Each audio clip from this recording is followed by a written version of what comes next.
Hi guys, welcome back to my channel. तो हमारा next topic है D'Alembert's principle. The principle of virtual work deals only with statics and the general motion of the system is not relevant here. तो हम लोगों ने हमारे previous lecture में virtual work का कंसेप्ट किया था। तो ये बोल रहे हैं कि जो वर्चुअल वर्क का कंसेप्ट है वो बेसिकली स्टैटिक चीज़ों के लिए वैलिड है। स्टैटिक मीन्स एक जगह पे फिक्स्ड है, मोशन नहीं है उसमें, क्योंकि उसमें डिस्प्लेसमेंट ही जब ज़ीरो ले रहे हैं, वर्क डन ही ज़ीरो है, फोर्स भी ज़ीरो है, ठीक है। तो उसमें मोशन ही नहीं है।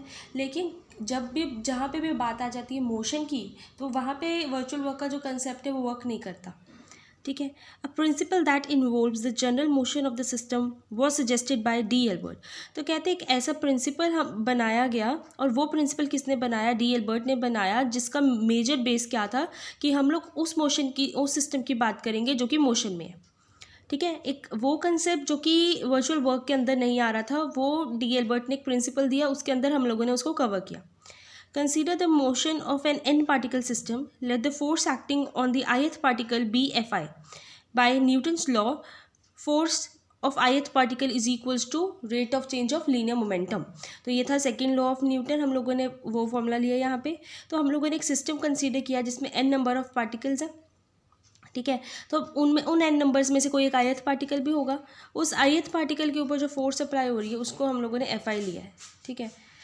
तो by Newton's law force is equals to rate of change of linear momentum. तो इसको इधर शिफ्ट कर दो लीनियर मोमेंटम को, और मेरे पास इक्वेशन आ जाएगी 3.16। This means that the ith particle in the system will be in equilibrium under the force equal to the actual force plus a reverse effective force that is minus P dot, यानी minus rate of change of momentum. तो इन्होंने क्या किया, बस इस formula को define किया है कि इस फॉर्मूला के अकॉर्डिंग जो ith पार्टिकल है मेरा सिस्टम के अंदर, वो इक्विलिब्रियम में कब होगा? जब उसके ऊपर जितनी भी टोटल फोर्स लग रही है वो, ठीक है, minus rate of change of linear momentum, यानी कि एक रिवर्स्ड फोर्स भी होगी, ठीक है, as named by D Albert. तो ये चीज़ क्या थी? डी एल्बर्ट ने हमें ये चीज़ बताई, ठीक है। Then dynamics reduce to statics. To this equivalent static problem, give a virtual displacement delta r which leads to।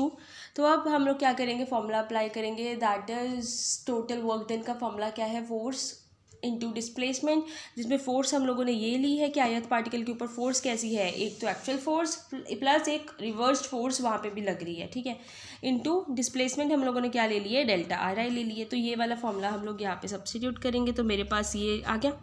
अब फोर्स भी दो तरीके की होती है, हम लोगों ने देखा था कल कि applied force plus force due to constraint, या फिर बोल सकते हो external force plus internal force. तो हम क्या करेंगे, वही फॉर्मूला यहाँ पे अप्लाई कर देंगे, जिसमें पहली वाली मेरी एक्सटर्नल फोर्स है क्योंकि इसके सुपरस्क्रिप्ट में ई लिखा है, ठीक है। सेकेंड वाली इंटरनल फोर्स है, ठीक है, इज इक्वल्स टू जीरो। बाकी तीनों चीज़ें एज इट इज़ है। Restricting to situation with the virtual work done by force of constraint is zero. तो वर्चुअल वर्क के कंसेप्ट में हम लोगों ने क्या लिया था कि वो फोर्स जो कि कॉन्स्टेंट्स के द्वारा आई है उसको हम लोग क्या ले लेते थे? ज़ीरो ले लेते थे। तो यहाँ पे भी उस फोर्स को हम लोग क्या करेंगे? ज़ीरो ले लेंगे, ठीक है। यानी कि Fi क्या हो गई? मेरी ज़ीरो हो गई। पीछे क्या बचे? सिर्फ 3 टर्म बच गई। अब तो वो 3 टर्म ये रही मेरे पास। ये इस फॉर्मूला को हम लोग बोलते हैं डी एल्बर्ट्स प्रिंसिपल, ठीक है। तो ये था डी एल्बर्ट्स प्रिंसिपल। फर्दर इसी फॉर्मूला को हम लोग यूज़ करेंगे अब लेग्रांज इक्वेशन में, ठीक है।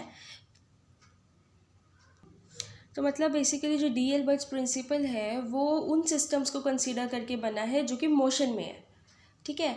तो जो भी मोशन में है तो उन लोगों का हम लोगों ने क्या किया है? उन चीज़ों का हम लोगों ने फॉर्मूला ड्राइव किया है with the help of forces, okay. हम लोगों ने न्यूटन का सेकेंड लॉ यूज़ किया है, ठीक है।